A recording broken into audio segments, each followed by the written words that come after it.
So much for making the time to join us today. We'll get started.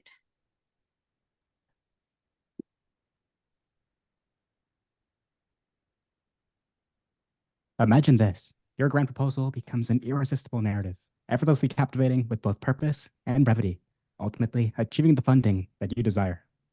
Well, hopefully you won't have to imagine it for much longer, because today we'll be showing you how to do just that. So join us in this, hopefully, transformative workshop, where we'll delve deep into the art of persuasive and purposeful writing, empowering you to craft compelling narratives that not only achieve your goals, but also leave a lasting mark on all those who read it. This workshop is your guide to finding success in every meticulously crafted sentence you write. So, without further ado, let's introduce ourselves. My name is Vitek. I'm a digital writing specialist with a particular focus in video production. My name is Em. I've done grant applications with nonprofits in the Jane and Finch area before. Hi, my name is Isabel, and I work with digital writing and design. Hi, I'm Dia, and I'm a communication specialist with 16 years of work experience. Hi, I'm Sarah. I'm a professional writer who specializes in digital writing. Today, we will begin with a land acknowledgement before moving into a warm-up activity for us to understand your goals. We will then take you through outlining your grant proposals while keeping your audience in mind. Once that's done, we will delve into the 4 C's of communication to help you write like a pro. Unfortunately, we won't have the time to delve deep into all the components of grant writing, so grant applications. So we will be focusing on the writing aspect of these grant proposals. With this, we want to give you a hands-on experience on how to write these proposals effectively. So please participate. This is a safe space and we're all here to learn. You can use the chat function or unmute yourself to share your ideas. And don't worry about taking notes. Brian and Anda will share these slides with you, along with other helpful resources that we've designed to help you write. I'd like to start by acknowledging the Indigenous peoples of all the lands that we're on today. So as Chelsea Vowell, a Métis woman from the Plains Cree speaking community of Lac Saint Anne, Alberta, writes, "The fact of Indigenous presence should force non-Indigenous peoples to confront their own place on these lands. York University's land acknowledgement may not represent the territory that you're on right now, so we ask that you each take responsibility to acknowledge your traditional territory and its current treaty holders. York University acknowledges its presence on many traditional Indigenous nations. The area known as Takaranto has been caretaken by the Anishinaabeg Nation, the Haudenosaunee Confederacy, and the Huron-Wendat. It's now home to many First Nation, Inuit, and Métis communities. We acknowledge the current treaty holders, the Mississaugas of the Credit First Nation. This territory is subject to the Dish with One Spoon Wampum Belt Covenant, an agreement to share and care for the Great Lakes region. We acknowledge the ancestral and unceded territory of all the Inuit, Métis, and First Nations people that call this land home. In recognizing that these spaces occupy colonized First Nations territories and out of respect for the rights of Indigenous people, all of us should look for how our grant proposals can uphold our collective responsibility to recognize colonial histories and the present-day implications of residential schools and colonialism on Indigenous families and communities. Thank you, Em. Before we begin, we'd like to know a little bit more about the grants that you're applying for. So, can you tell us in the chat which sector would best describe the primary focus of your grant proposals? Education, healthcare and wellness, technology, environment, social justice, or other? So just take a second to let us know in the chat.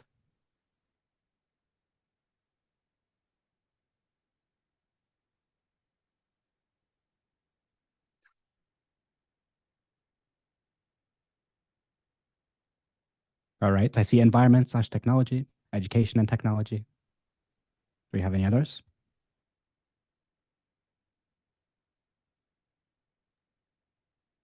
Social justice. So this is quite a diversity of different fields that you're all engaged in. So there are 2 things that we can infer from your responses. Number one, the audience will be different in each of these sectors. And number two, the way you communicate with them will change accordingly. So let's begin with your audience. Imagine for a moment that you're buying a thoughtful gift for a loved one, be it for a birthday, holiday, whatever the case. Well, personally, I'm fond of collecting old books, but I've realized that most people don't seem to share this passion. So I probably wouldn't buy my 13-year-old sister a vintage copy of The Old Man and the Sea. In fact, what I want is completely irrelevant. When I'm buying her a gift, I think about what she wants and try to focus on her own tastes and preferences. So why not use the same common sense when choosing words and content that'll be valuable to your reader? Effective writing demands that we shift our focus away from what we want to what our audience wants. The key lies in understanding the wants and needs of our reader so as to present our ideas in a way that is meaningful to them. Henry Ford, the founder of both the assembly line and the first automobile, famously said, "If there's any one secret to success, it lies in the ability to get the other person's point of view and see things from that person's angle as well as from your own." So, next time you write, pause for a moment and attempt to stand in the shoes of your reader. Pause and ask yourself, just as you would when buying a gift, what does my audience want? How can you make them want to do it? What do I want my audience to do, think, or feel? Effective writing is not only about putting our desires into words, however eloquent that may be. It also requires doing so in a way that resonates with the wants and needs of your audience. And in doing so, we may hope not only to grab their attention, but also to influence their actions, hopefully in a way that benefits both parties equally. Thanks, Vitek. So, most grant applications will kind of ask you a bunch of questions. They could be anywhere from like your organizational goals, your project background, the evidence of need, how your project kind of meets the grant criteria, how will you evaluate and monitor the project, your project's budget, and your project's timeline. These prompts may be in a question answer format or may require you to kind of provide them in a proposal format. So in this workshop, we will work with you to answer all of these questions. In workshop 1, we will handle the first 6 questions, and in workshop 2, we will work with how to answer a question like, what your project timeline is. So let's get started with workshop 1. Now let's take VTech's audience focus strategy to organize our grant proposals. But before you can start writing, you need to identify the what, why, how, and when of your project, right? So we will be using Danforth Animal Rescue just to give you an example to work with in this workshop as our use case, right? So Danforth Animal Rescue provides comprehensive medical care and shelter to abandoned pets in Toronto to ensure a healthier and more successful future for a diverse range of animals. This is what they do. Now, let's get into the what. Now, we'd really love it if you guys participate in the section because this will help you kind of work through your own goals as well. So the what essentially means, your project goals and, a key summary of your project. So what are the key things that your audience needs to know about your project? Include your project's goal in this section and kind of tailor it as a SMART goals. If you're not sure about what SMART goals are, they're basically specific, measurable, achievable, relevant, and time-bound. So let's work with our example, Danforth Animal Rescue. We've kept the description of Danforth up here just for you to reference. What do you think for an organization like Danforth would be a specific goal? And you please feel free to unmute yourself or just type it in the chat.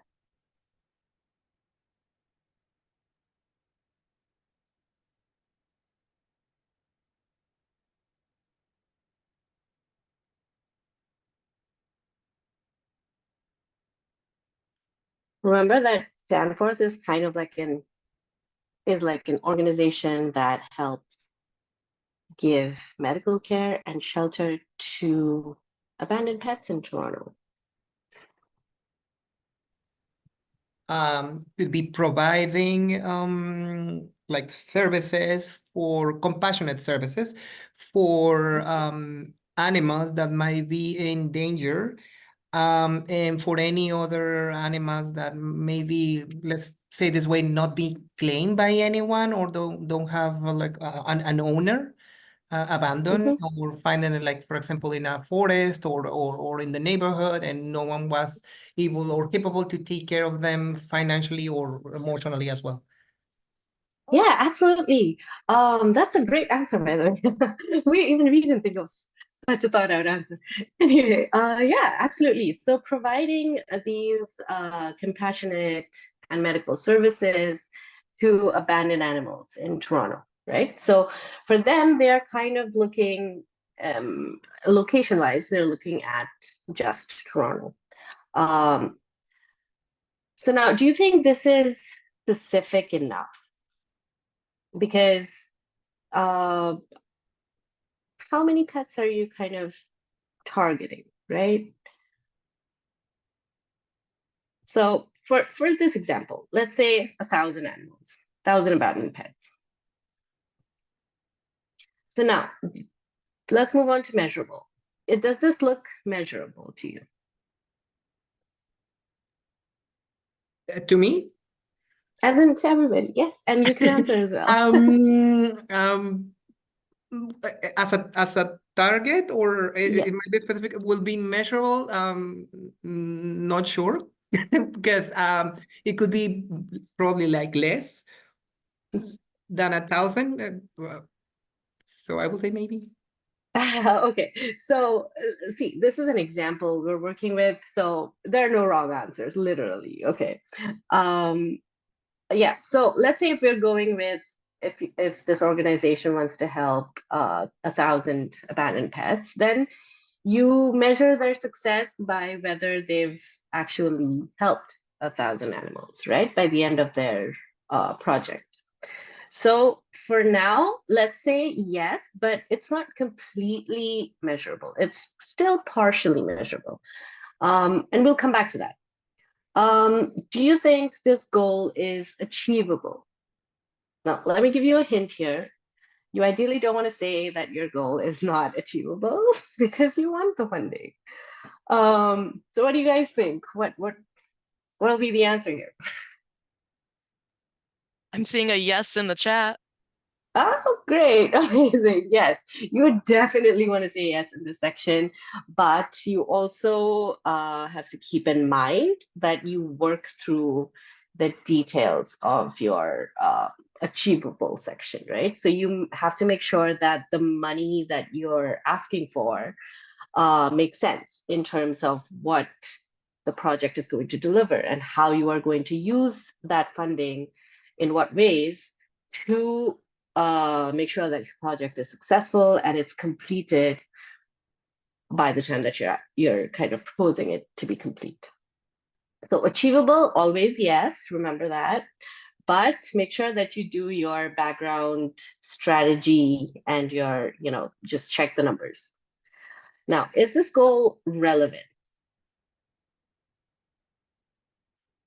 So for relevant, think in two ways, right? So the goal has to be relevant to you because obviously it's your project and the project has to be somehow relevant to what you're doing and the cause you're kind of working towards. And it also has to be relevant to the funding organization. Now that is more important because let's say Danforth is an animal rescue organization. If they're applying to an organization like, say, PETA, that makes sense because PETA fights for animal rights. And so their values kind of align with each other. But let's say if Danforth was applying to, let's say, a bank, which has no history of helping animals whatsoever. They've worked in other causes, but never supported animal-related causes. Then it's a bit they might not accept your proposal, right? Because it's just not relevant to them.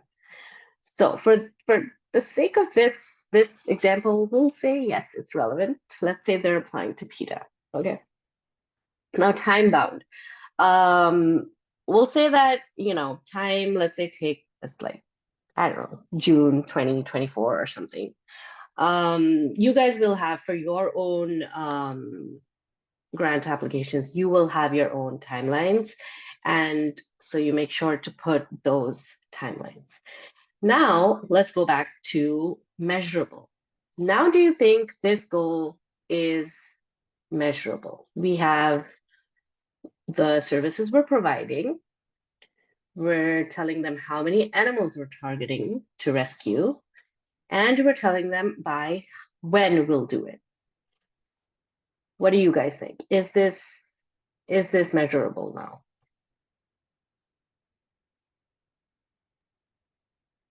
Yes. Yes, this is not a trick question, guys. Yes, you're absolutely right. This is now way more measurable than it was before. All right, now let's give you another example, just in case, and Dan, for the animal rescue wasn't really relatable to you guys. Let's say you are organizing an event and you're applying for a grant to basically organize that event. In that case, you kind of need to mention what kind of an event it is, like what is the purpose of the event, any keynote speakers you're inviting, how is this event going to help the audience, the people who will be coming to the event, how much money is it going to require? So like, how are you spending that money in terms of like catering, venue booking, things like that, and any other resources that you may need to kind of promote the event and make sure that you get the attendance that you're hoping for. And obviously you would have to at least mention a tentative date, even if like you don't have a concrete date yet. So this section, the what section of your proposal, kind of provides a very concise snapshot of your project and tells the audience in one glance what they need to know about your project. But you will have to elaborate things a little bit more to give them that extra push. Sarah is going to take you through why. The why. So this is where your audience's needs come in. Why does your audience need to know about your project? Here is where we can start to give them some background. Remember how we just worked on the specifics and relevance of your goal? Well, in this section, you can elaborate more on those. Here is where we would include your statement of need, which is where we would describe the population that your project is serving.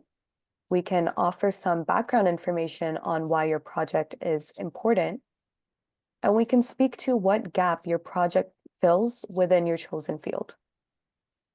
Additionally, here's where we can explain how your project aligns with the funding organization, aka your audience.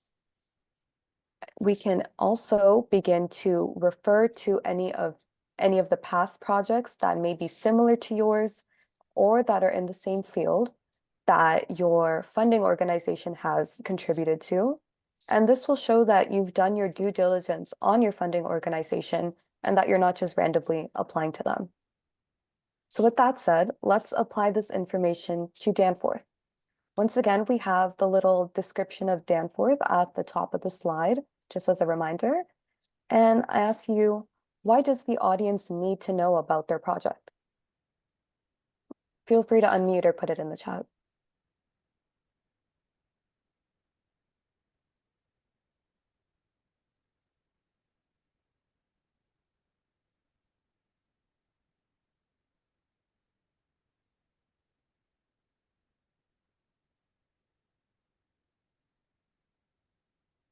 And just to phrase it another way, what is the value that Danforth Animal Rescue is offering the City of Toronto?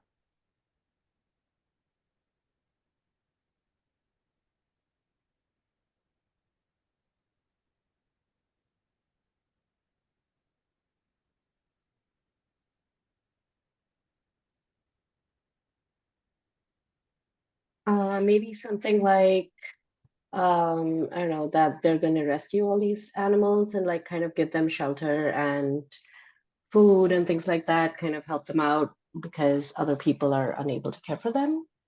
Yeah, thank you, Dia. We could say that there is an Can it, abandoned. sorry. Sorry, please go ahead, Fernando. Can we mention that it could be taking care of those pets, but in a, I don't know how to tweak these words, but like in a professional way, or Mhm. taking care by professionals, people who are like built in the field of like specialists, let's say, who might be taking care of those pets. Yes, thank you, Fernando. That's a great answer. So we could say we have compassionate veterinarians that are offering medical care and shelter to these abandoned pets. Anything else? Perhaps removing risk from the community. Absolutely, Laura. Thank you. And could you say more about what you mean when you say risk? It could be animals with rabies. It Yeah. could be coyotes in the park. It could be a whole bunch of different things. Mm-hmm. Yeah, absolutely. And then once again, in this section, if we want to think about the relevance to the funding organization, here's where we can be a little persuasive, right? For example, like as Dia mentioned, if the grant issuer is PETA, then we know that they do deal with animals, and then we can tailor this information in a way where it's at the top of their priorities and they would want to contribute to our grant.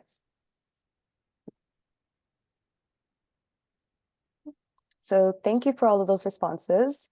And once again, keep in mind that this why section is where we can, oh, sorry, I see Kamisha in the chat. Having these animals going up for adoption, yeah. Once again, that would be speaking to filling a gap in the market, a particular niche that the animal rescue is operating in. And yeah, so all of this information really works to explain, it really works as a persuasive push as to why your project should exist and why it should receive the funding. And just in case, once again, the animal rescue is a little far-fetched from your project, we can think about a project that's maybe about climate change. In that instance, the why, we would be including details such as why you're interested in the topic, the impact of climate on your community, and how your project is different from the other climate change initiatives. Within the why, we really want to be persuasive and thoroughly explain our niche and our position within our chosen field. With that said, let's see where we can go from here. So once you have the what and the why sort of handled, I guess, it's now important to tell your audience how you're going to achieve your goals. So you've explained to them what you do and what your project is about and how, and why you're doing this. But the funding organization needs more information about how you are actually going to execute this project for them to decide if they're going to fund you or not, right? So in this section, you should provide things like, a better detailed description of your project, your methodology. Methodology is like a step-by-step process of how you're going to do the things you're saying you're going to do. And then the type of resources you will need, what you already have, and what the funding organization needs to give you, and how you will basically measure the success of your project, right? So in case of Danforth, what are some of the things do you think a funding organization would need to know about how they're going to execute their project? Think about yourselves as the funding organization. You are going to give Danforth your own personal money. right? So think about it. It's you can't just give it to them just like that. So now think through that lens. What are some of the things you will need to know before you commit the money?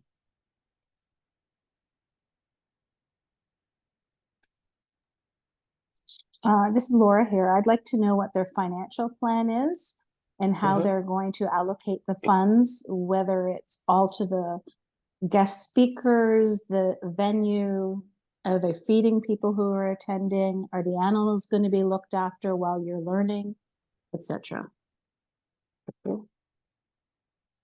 Yeah, that's actually a good point. So, yes, so there are two examples here. In one case, in the case, if you're doing like if you're organizing an event, then yes, like you need to know exactly like you said, you need to know what their financial plan is and how they plan to use that money to organize that event. And also for Danforth Animal Rescue, it's important to know it's kind of the same thing, right? Like if you're if you're telling that you're gonna help 1,000 animals, it's gonna cost you money. You need to have a lot of things like infrastructure. You need to have a place to house these animals. You need to have like medical supplies and doctors and staff and all of these other people who are going to basically uh, handle the day-to-day operations of the organization, right? And all of this is going to cost you money. So in this section, you need to kind of mention all of this, like give them like a step-by-step process that first I'm going to do this, then I'm going to hire staff, then I'm going to, let's say, I don't know, partner with animal food organizations so that you have a steady flow of stuff to feed these animals. And then, next I'm going to handle transportation and like, finding foster homes. Whatever the sequence of your project looks like, the execution sequence, this is a great place to put it because here is where the biggest decision of giving you the grant is going to happen. How well you, excuse me, how well you are organized, so that if your funding partner, if the donor is giving you money, they can also be organized according to that, and they can decide whether giving you that money at this time, at this pace, kind of works for them as well.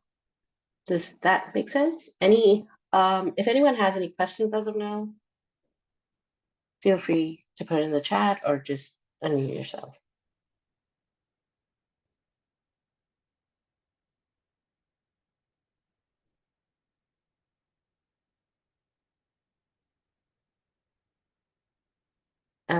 Are you guys seeing any questions in the chat? No questions at the moment. I have a Go question, on. but not sure if it might be fitting in this particular scenario. But No problem. are we do the let's say do the company that we are getting the funding from knows about demographics, or should we have to explain on the funding? You will have to explain. That's a great question, by the way. You will have to explain the demographic you serve because it's not always that that company is going to know about who your target audience is, right? They may know it, but it's always good to mention that and also include like the connection you have to that community of people you're trying to serve, right? So it's not, don't just give them, oh, this many percentage of people are suffering from this, and hence I need to do this for that community. Show why you're passionate about that project in a way, and how you are connected to that demographic and why you're doing this. I think you can mention this in the why section, because that's where you're basically kind of explaining, like Sarah said, you're explaining a lot of the why of your project. So the demographic can go in the why section. And the how section is basically the execution of your project. Does that help? Yes, thank you. All right, perfect. Yeah, so I think if there are no more questions about the how section, I think we can move on to when? The when. So this is where we can take all the information that we have compiled and we can now outline the next steps that you will be taking. This when section really expands on the how and the achievable section of your goals. In order for your audience to get a snapshot of your needs, you would need to include a concise project timeline, resource requirements, budget, and we can also attach any additional documents that the application requires you to, or that would make your case more clear. Like, such as you were saying, Fernando, if you wanted to do like a demographic analysis, something like that, we could attach that here. So with that said, let's go back to the Danforth Animal Rescue. Once again, the prompt is at the top of the slide. Thinking of this animal rescue, what are some timeline dependent goals that they would, or steps that they need to take in order to reach their goals?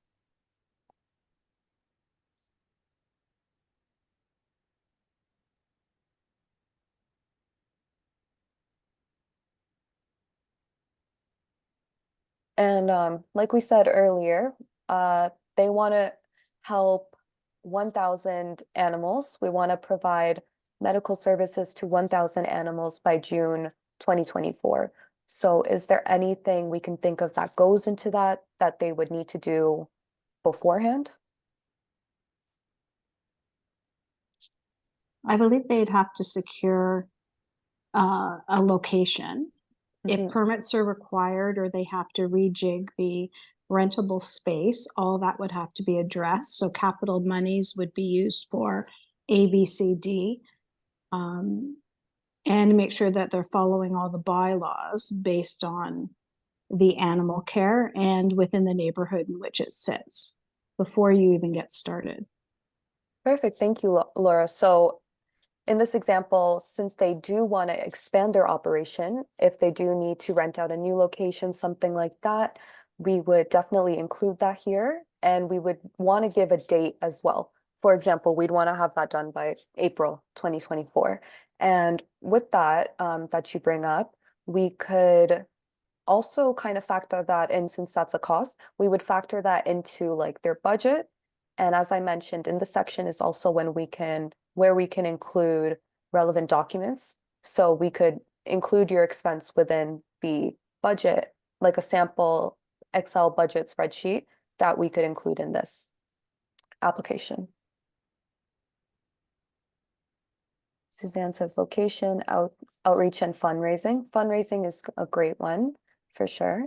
I was also thinking perhaps they would need to order like additional medical equipment since they really want to grow their practice. And perhaps they want to have this ordered in, once again, by April. Anybody else?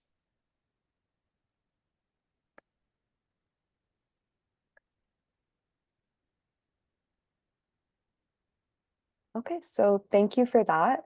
And once again, by really outlining these goals and including any relevant paperwork that may be necessary, it just shows that you've done your homework and you are serious. Like, you're not just dreaming with your heads up in the clouds, but you have an actionable plan here that you will be implementing in order to achieve your goals with their funding.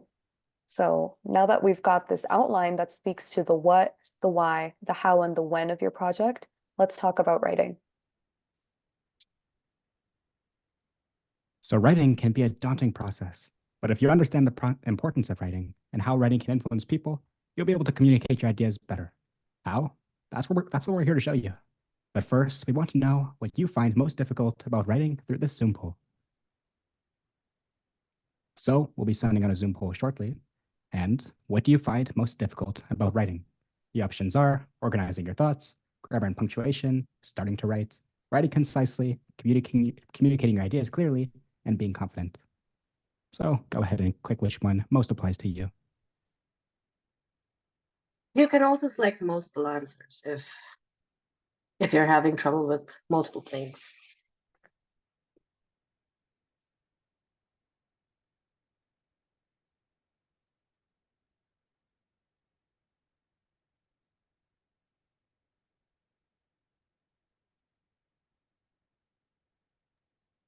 Okay, I think we can end the poll now. And I think, We still have a few more people. okay. Quick question.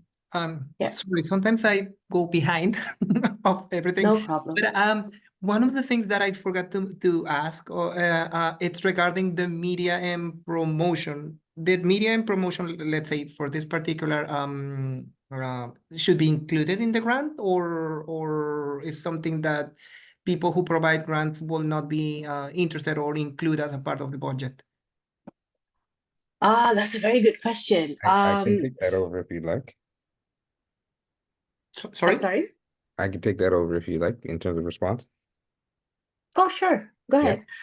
All right. So media and promotion. So are you referring to like being able to develop flyers, to use social media, to pay for maybe bus campaigns, like all those types of things? Yes, because I like, for example, I've been thinking in some applied to some grantings, right? But most of the things or the need that the, let's say, a specific area might need, or a neighborhood might need, they also need some promotion. Yeah, it could be flyers and like any type of media. Yes. So those would usually be eligible costs. How you explain it would be important as well. So sometimes marketing and promotion, it could be labeled, or outreach, if it's a social sector application. But marketing, promotion, outreach, those are tends to be the terminologies used, but they're usually always an eligible expense to reach your target audience. And what I would recommend when asking for those funding or those funding items, line items, is that you specify maybe some of your strategy on why you need to use those mediums to reach your target audience. So if you're dealing with youth, for example, maybe emails and certain types of promotion aren't as relevant, and maybe social media is a better avenue to take. And so you need extra funding to pay for subscriptions or tools that will allow you to use social media as your marketing, outreach, and promotion plan. Things like that. Does Thank that you. answer the question? Yep. Thank you. Awesome. Thank you. Thank you, Byron. Okay, so I'm gonna stop the poll now and hear the results. Hey, thank you guys for your responses. It looks like we're all in the same boat. When I started writing professionally, I also struggled with organizing my thoughts and communicating my ideas clearly, which were the two most popular choices in our poll. But luckily, we're here to help you address these difficulties so you can become a more confident and effective writer. Amongst the vast array of problems you face every day, dealing with people is probably the biggest, a challenge that extends into nearly that of every profession and every facet of life. John D. Rockefeller, who was and still is the richest American of all time, famously said, "The ability to deal with people is as purchasable a commodity as sugar or coffee, and I'll pay more for that ability than any other under the sun." Much like any commodity, dealing with people is something to be acquired, or in your case, a skill to be honed. And in today's digital world, writing serves as a crucial tool for effective communication. Consider the job of a lawyer. In this domain, technical knowledge is, no doubt, of paramount importance. However, as Rockefeller reminds us, the highest paid lawyers aren't necessarily those that memorize the most citations or serve as wells of technical information. Instead, it's the lawyers who possess not only expertise in their field, but also the ability to communicate effectively, of whom find the most success.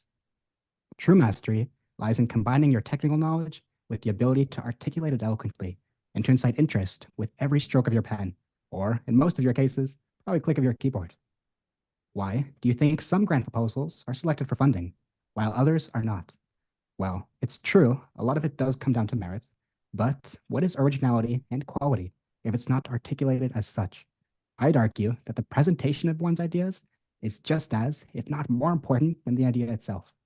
In fact, according to a study conducted by Peter van den Besselaar and Charlie Mom in regards specifically to the importance of writing in grant proposals, aptly titled The Effects of Writing Style on Success in Grant Applications, the authors concluded that writing style does certainly affect success. Quote, the applicants who are better in combining analytic text with narrative writing score better.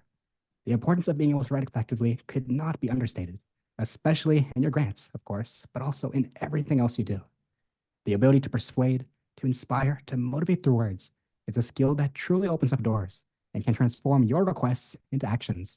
So, as we delve into how you can hone such a skill, remember the sheer importance that Rockefeller placed on communication.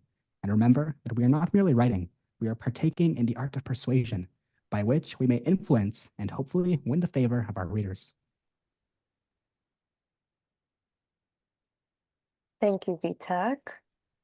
So now that we understand the importance of writing, let's begin to look at how we can craft an effective, persuasive message. Effective communication is a cornerstone of success in various fields, and the 4 C's of communication provides a valuable framework to enhance your message.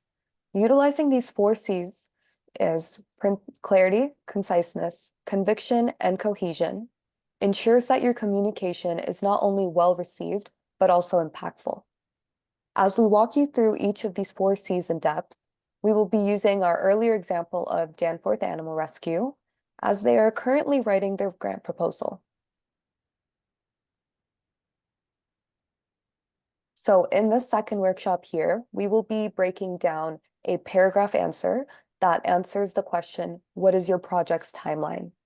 Each C will look at a different sentence, and we will ask you to tell us how they effectively utilize each of the 4 C's.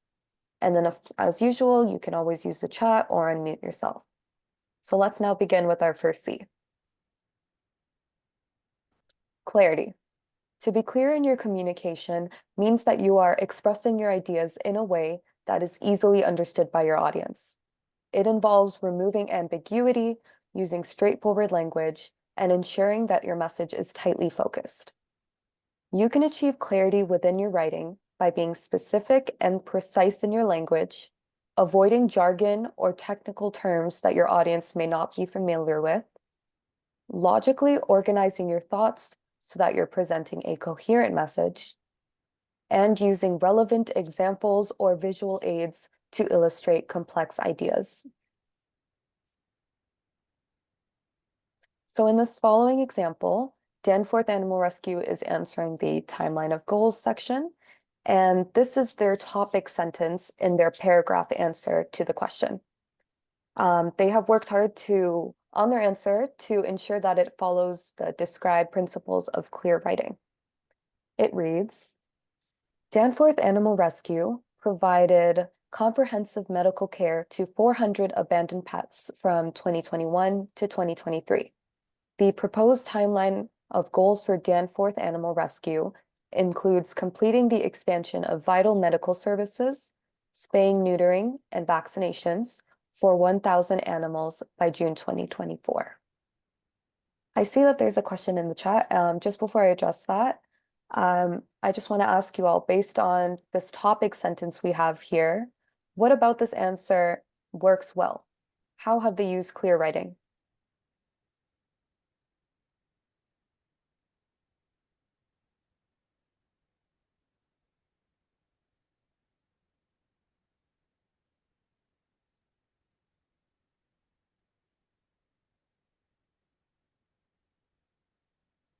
If you remember, they have been asked, what is your project's timeline? And this is the beginning of their response.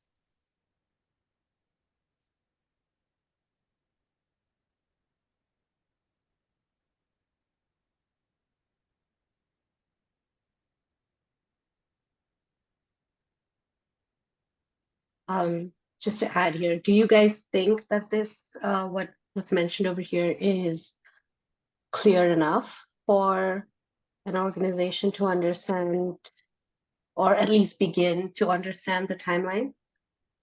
Yeah, because this is a topic sentence, and then we'll be adding more sentences as we go. But is this clear enough to you? Do you think this is clear enough to answer the timeline of goals? Yep, Suzanne says this sentence identifies the goal and the timeline. Fernando, you were saying? Yeah, it's very clear. It shows the goals, the timeline as I mentioned, and yeah, it's great. It's clear.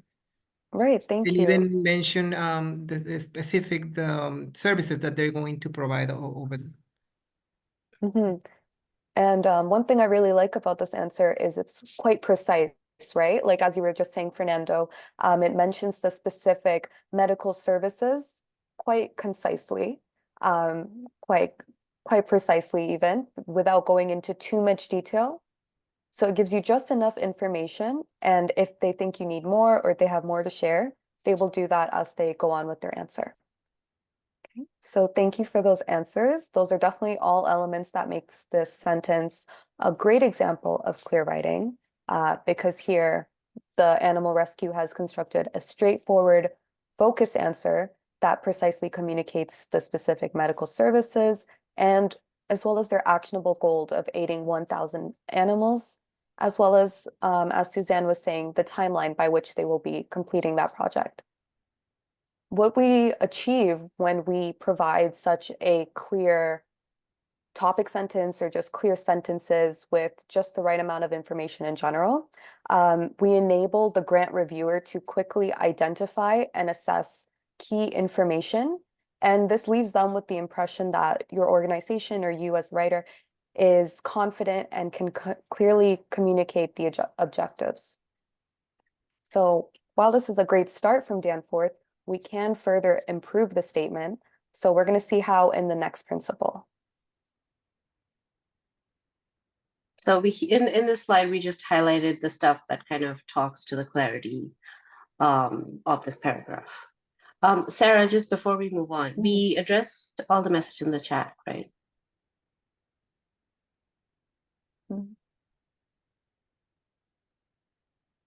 Oh, Fernando had asked, can we use casual language or this might not sound professional? Fernando, were you talking about in like when you're answering these grant application questions? Yes, it's already responded. It was more in terms if we use specific terms or like technical terms or not, but you guys already say it. Okay. Thank you. No problem. Perfect. Moving on. Okay, so conciseness. Concise writing involves conveying information in a brief and to the point manner without unnecessary details or elaboration. This ensures that your message is focused and it saves time for both the sender and receiver, so you and your grant reviewer. You can achieve conciseness within your writing by eliminating redundant or irrelevant information, using short sentences and paragraphs, getting straight to your main point without excessive background information, and by prioritizing key details and omitting the unnecessary ones. Once again, let's take a look at Danforth Animals Rescue's response to the question. Here they say, Danforth Animal Rescue provided comprehensive medical care to 400 abandoned pets from 2021 to 2023. Danforth will complete the expansion of medical services, spaying, neutering, and vaccinations for 1,000 animals by June 2024. So based on what we just talked about what makes sentences and paragraphs concise, what about this answer works well? It works well because it provides a timeline based on when are they going to start in 2001 with 400 abandoned pets and ended up by like probably by the end of the budget on June the 2023 with 1,000 animals being served. Yes, thank you. And if you notice, Fernando, as you were speaking, you basically said the whole sentence and nothing more, right? Like you recapped the sentence that's already written. I think what that shows is this sentence has really removed any redundant or unnecessary information, especially as this is a topic sentence. We are just introducing the grant reviewer to what we will be talking about. So this is the intro, and then the rest of our answer will get into the nitty-gritty. It's not required in your topic sentence. And as I'm looking in the chat, I see Suzanne says that it is simple and clear. Exactly. It gets straight to the point here. And once again, it's omitting unnecessary information. which allows the grant reviewer to learn more about the organization, what they hope to accomplish by what date, and they can read more about that as they continue reading the paragraph. This straightforward style of answering these questions, it really communicates a thorough understanding of the question that's being asked, and it shows that you're able to effectively communicate your organization's goals. Let's now move on to the next principle. Just before that, in this slide, we kind of wanted to show how we reduced the redundant words and kind of made the sentences tighter or like more concise, just by removing unnecessary words.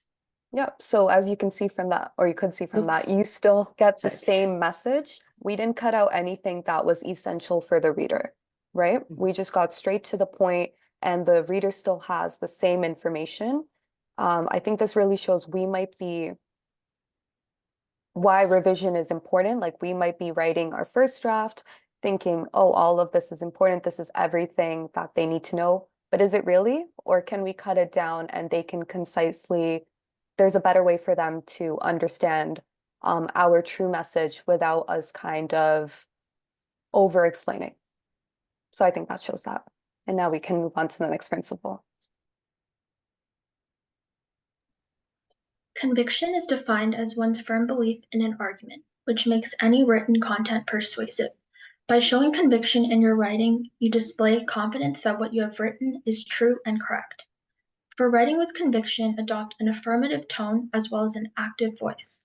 Without conviction, writing could sound poorly developed and not to the point. Take a look at our example.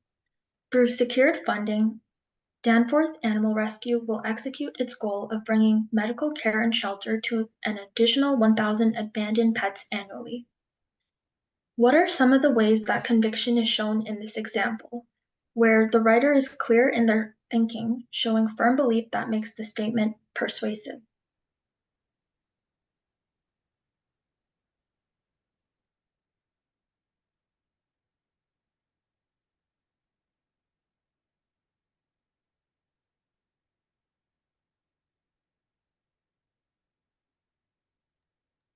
If you haven't already caught, conviction is shown in the example by reflecting a commitment of what they will do to help support animals.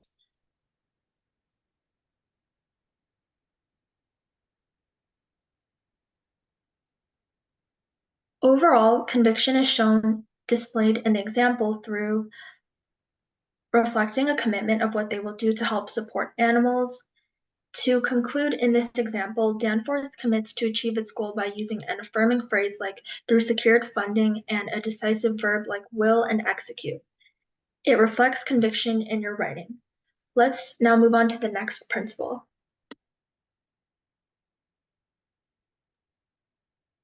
Thanks, Isabel. Okay, so cohesion. Cohesion essentially means that the ideas in your proposal flow logically without getting off topic or feeling out of place. This includes proper grammar, spelling, transition words, and avoiding run-on sentences so readers don't get confused while they read your proposal. Let's take a look at the examples that we've been working on. So you can see them combined all together here alongside some new information. So I'll just read it out. In response to increased pet abandonment driven by the COVID-19 pandemic, Danforth Animal Rescue provided comprehensive medical care to 400 abandoned pets from 2021 to 2023. Danforth aims to complete the expansion of vital medical services, spaying, neutering, and vaccinations for 1,000 animals by June 2024. Through secured funding, Danforth Animal Rescue will execute its goal of bringing medical care and shelter to an additional 1,000 abandoned pets annually. Now, feel free to unmute yourself or type your answer in the chat. What do you think makes this paragraph cohesive? Do any sentences or maybe phrases stick out to you?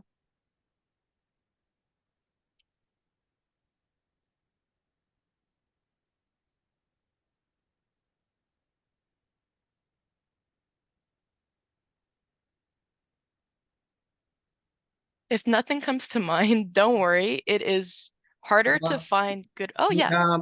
Well, it shows let's say an issue by the first sentence in response to increase pet abandonment by COVID-19, then provides a solution.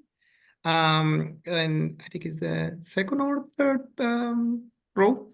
And also, like, as it says, it's cohesive because it closed the main idea by saying that applying to that funding, they will provide by securing them, but they will provide a service to 1,000 abandoned pens annually. So it goes from the root of the problem, let's say, and develop the idea, and then ended up with asking for the grant. Beautiful, sense? concise answer. That was amazing, honestly. Thank you.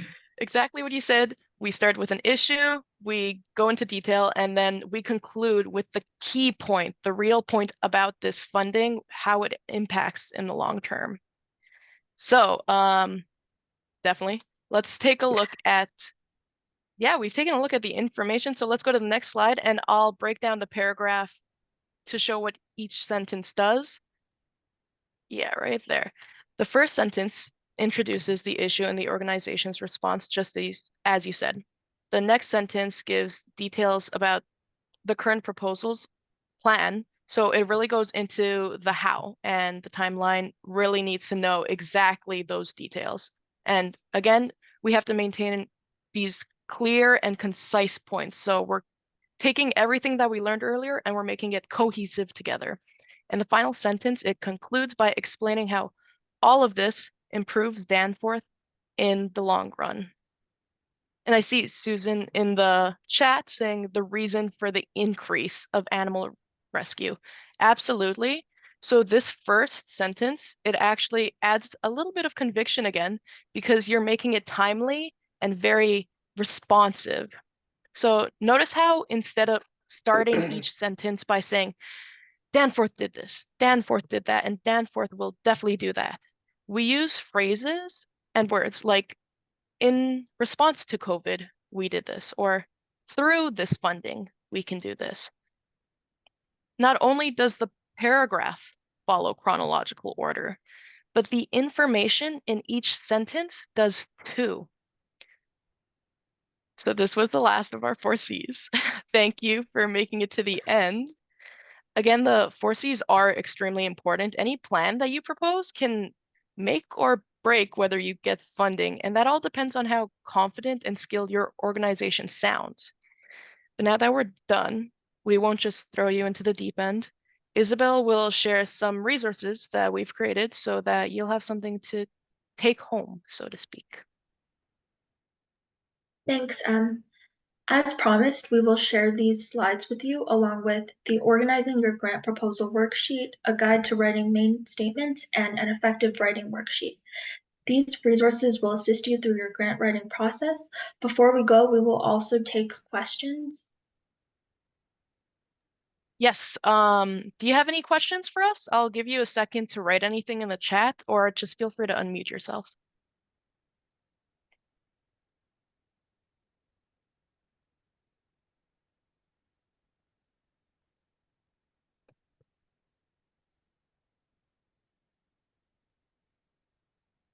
Okay, it sounds like there's no questions, which is very good. Thank you for being here. Byron and Anda will share these slides and the notes and the resources with you, I believe, through email. I have a question. I'm always like behind. No I have a worries. question. Like in terms of applying to a grant, I'm getting familiar with this. And there's one situation that I apply personally for a grant, right? For an idea that I have for developing in one of the towns outside of the Toronto area.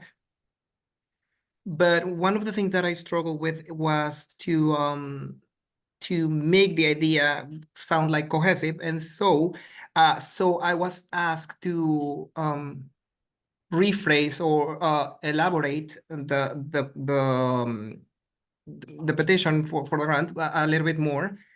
but I couldn't get get it together.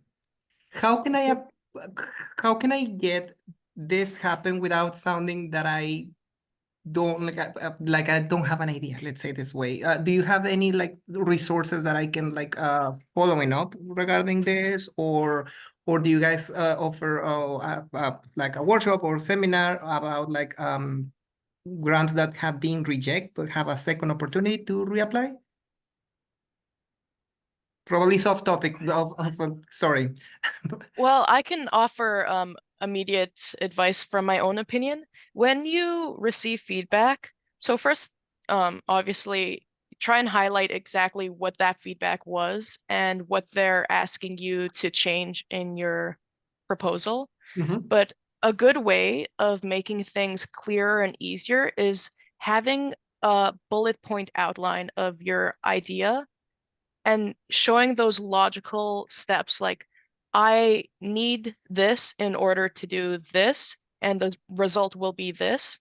Doing kind of like little graphs and maps and brainstorms on paper can help you really clarify your writing before you turn it into full paragraph form. Okay. Thank you. And remember, bullet points are not excluded from your proposal. So it's okay to, sometimes you have character limits and things like that within proposals. But if you're having a hard time presenting a clear picture of your idea or of your needs or whatever the case may be, it's okay to use bullet points within it as well. Because it keeps it simple, it keeps it clear and concise, right? So that might be another option for you. I don't know if there's other questions. Yeah, there are a couple of more questions. Susan asks, how does this situation show, suppose for the surrounding businesses? Susan, would you like to elaborate a little bit more?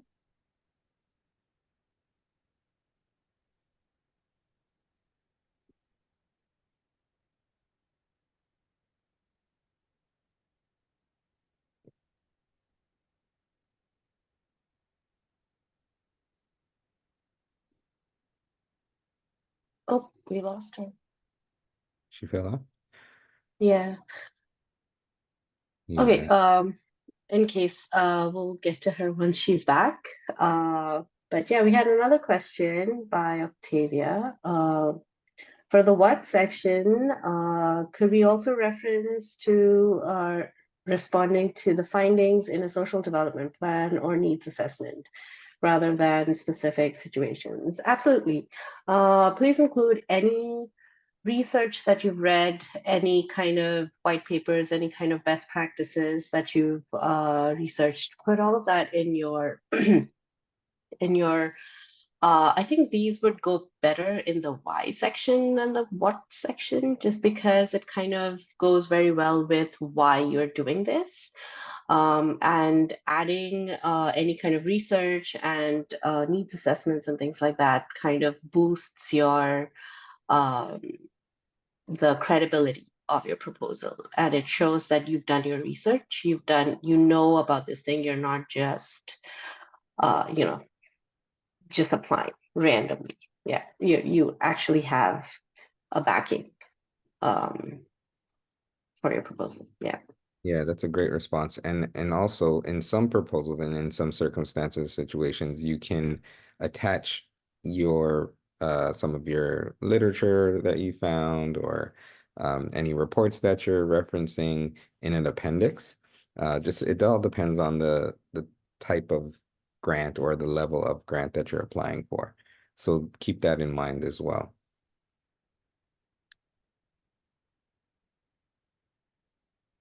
Camilla, is that how you pronounce your name? I'm sorry. Yes, hi, good evening. How are you? Yeah.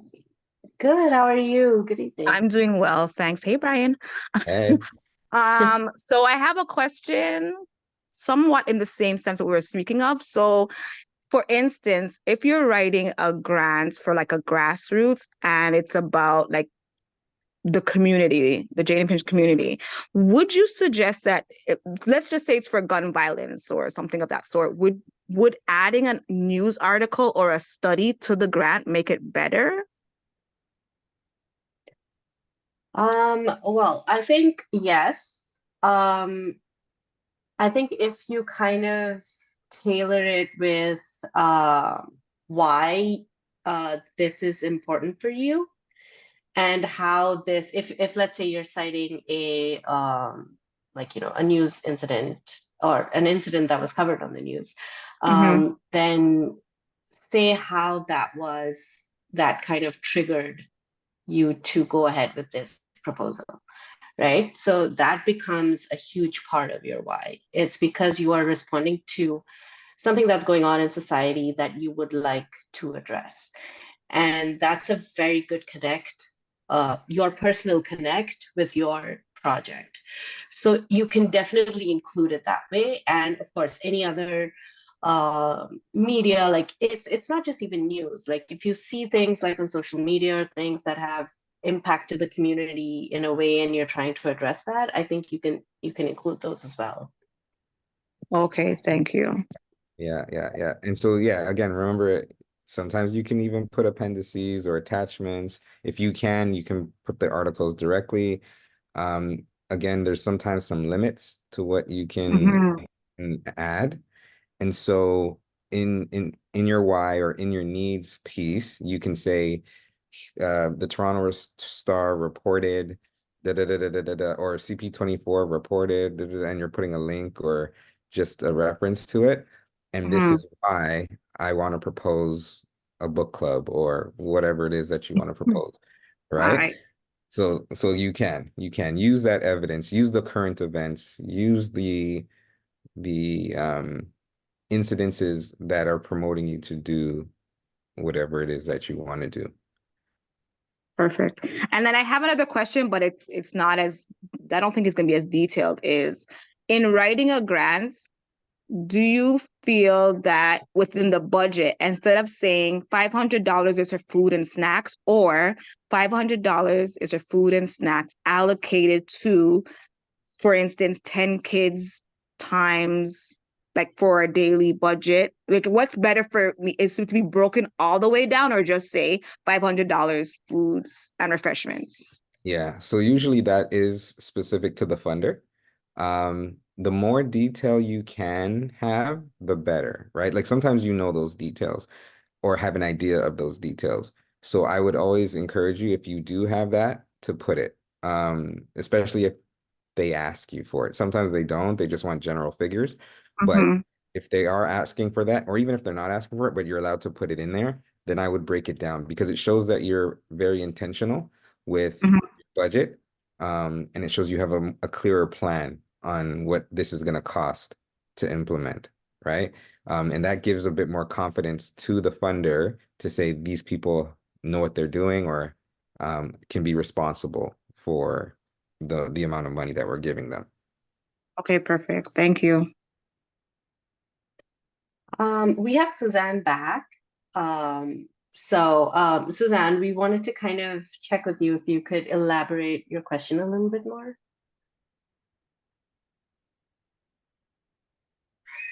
Yes. The question that I actually have is regarding the situation with the Danforth with the rescue with the pets. How does that, if in any way, support any of the surrounding businesses? In terms of, does it drive business? Would that help to drive business towards other businesses in terms of supporting? And how would that maybe also in turn help businesses in the surrounding area to support the rescue shelter? So it may not be as applicable to our example, But if your grant proposal kind of talks to how how your whatever work you're proposing will help surrounding businesses, then for sure include it. But I mean, our example situation with Danforth doesn't really call for that. But yeah, if you're working Yeah. on a project that I am. could, I am. yeah. I That's think that's maybe I should have amazing. maybe I should just phrase it around what I'm doing in terms of Yeah. community. But I wanted to know if that actually would apply like just liberally to a variety of different things. So I guess it doesn't.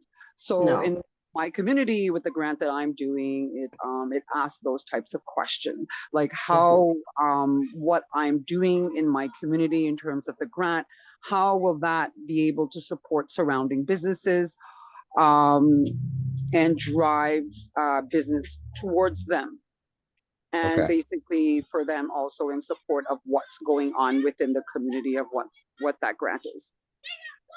Yeah. If that So makes sense. I hope it yeah, does. yeah. Is that the City of Toronto Main Street or something like that grant? Do you know the name of that grant? The grant is known as the Community Activator. Oh, okay. Okay, so it's the Yeah. okay. So it's just basically getting like a lot of things in your community done.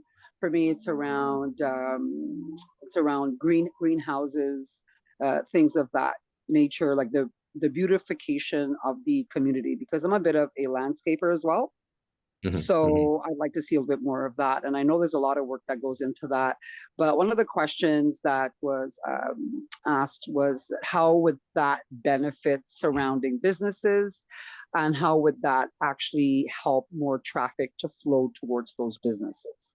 So that I find a little bit tricky because I'm not quite sure how I should phrase that. Yeah, great question. Um, Sometimes, and it depends, right? So there usually is a purpose to why they're asking you that question. So if they're interested in from helping the surrounding businesses be promoted, and that's why they want to fund grants that will have some connection to doing that, they'll ask that question. So, for example, if you're having a beautification project, so landscaping improves the visibility of that community. It improves the overall look. That could drive business to those surrounding businesses, right? Like, who wants to go to a business that has a lot of graffiti in front of it, or garbage in front of it, or unpruned lawns in front of it, right? Like, so your project could lend to the beautification of that community, which will then attract or make those businesses more visible, right? So it's sometimes you have to kind of play with the idea to see what is the greater impact that your business can create, I mean, your grant or initiative can create. And that's how you make those connections. Or maybe you're going to ask those businesses, based on your project, what can your project lend to their business, right? That might be a little bit more footwork, but it's also another thing that you can do. So maybe you don't know right now, but a part of your grant will allow you to ask those businesses how your initiative can support, or you do that ahead of time and then write your grant, right? Is that helpful at all? I thank you. I have another question. Sorry, guys. Hello, Yeah, we can hear are you you. hearing me? Yeah. Okay. I have Yes. another question. Because with how the project will be able to support the surrounding businesses, I look at being able to purchase some of the things from those businesses.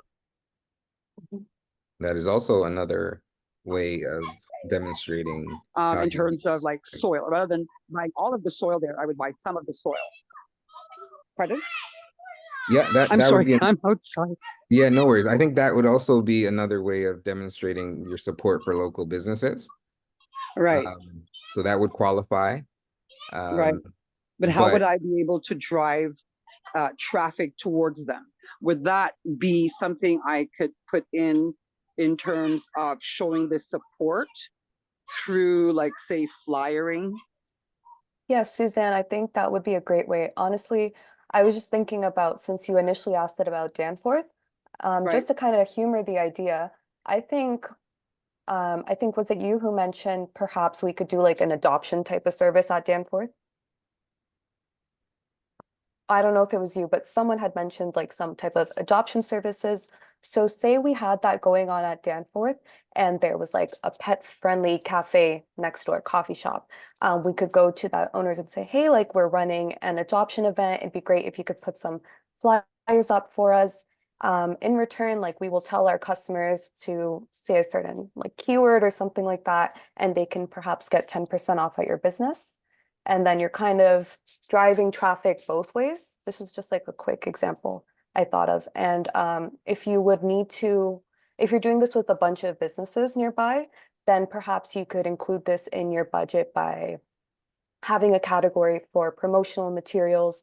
And then, you know, you can specifically mention what those promotional materials are and where they would be going. Yeah.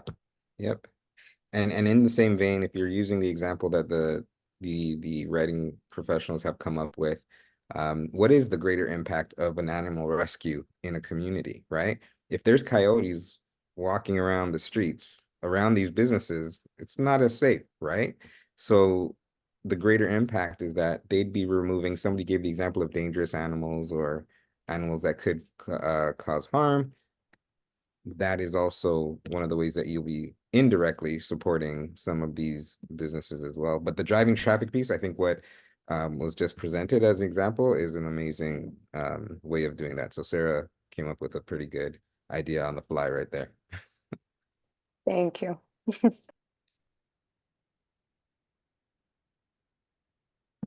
Okay, we have another one. Fernando asks, now that you guys mentioned, how true is that important to use keywords while applying to grants? I've been told that some organizations receive hundreds of applications and they use automized tools to discard applications. Yeah.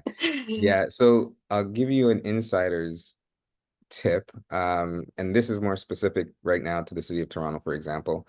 They may get 200 applications, they can only support 30. I was going to say City of Toronto. Okay. So their process is a little different. The first thing they do is go through proposals to make sure that all the criterias have been met. So have you completed the document to its fullest? Are you an eligible organization or group or, you know, grassroots group, whatever the case may be, individual? And so they shortlist in that way, right? After that, they have a review panel or committee that then will take, they'll probably divide it and then they'll have to go through them individually and shortlist from there which ones they feel connect best to the goals of the funding. Now, I don't, unless it's a larger call out where maybe it's they're expecting a lot more applications, they would tend to maybe use the technology. But most of the time, they're using a grant review committee to go through those grants. Like I've done it before myself, and we got hundreds that we had to go through. And so what I will tell you as a funding or grant writing not trick, but just a useful tip. Grants usually come with information sessions. Attend those, right? Attend the information sessions because they tend to tell you the best way to apply and your best chances of success, right? You get to ask your questions there that are more specific. They also tend to have, especially with the City of Toronto, opportunities to contact a reviewer directly before you submit if you have any questions. So that's also another good thing to do. Visibility is important. If you have a counselor in your area that you can share your idea with that that works within the city, they'll tend to endorse. your plan if you've met with them in advance and talked about the fact that you're looking to apply for this funding. That works on a provincial level, federal level, and a municipal level. All right, so just find the appropriate political representative to kind of share that idea with as well. Now, your ideas can be great, your proposal could be amazing, and sometimes you still won't get it. And don't let that discourage you. Just chalk it up to now you have a great document that captures your idea and that is ready for another opportunity to submit, right? Because sometimes these things, as you know, disheartening as it may be, it's political, right? It's organization versus organization. Sometimes the bigger ones win over the smaller ones. But then there's grants that are very specific to like grassroots groups or businesses or whatever the case may be. All right. So just this opportunity here that you're learning from the students is really just to hone in on that skill of being clear, being concise, using good strategies in your writing to convey your message strongly. And that's kind of what I'll leave you with in that terms. Hopefully that answers your question and doesn't make you too confused.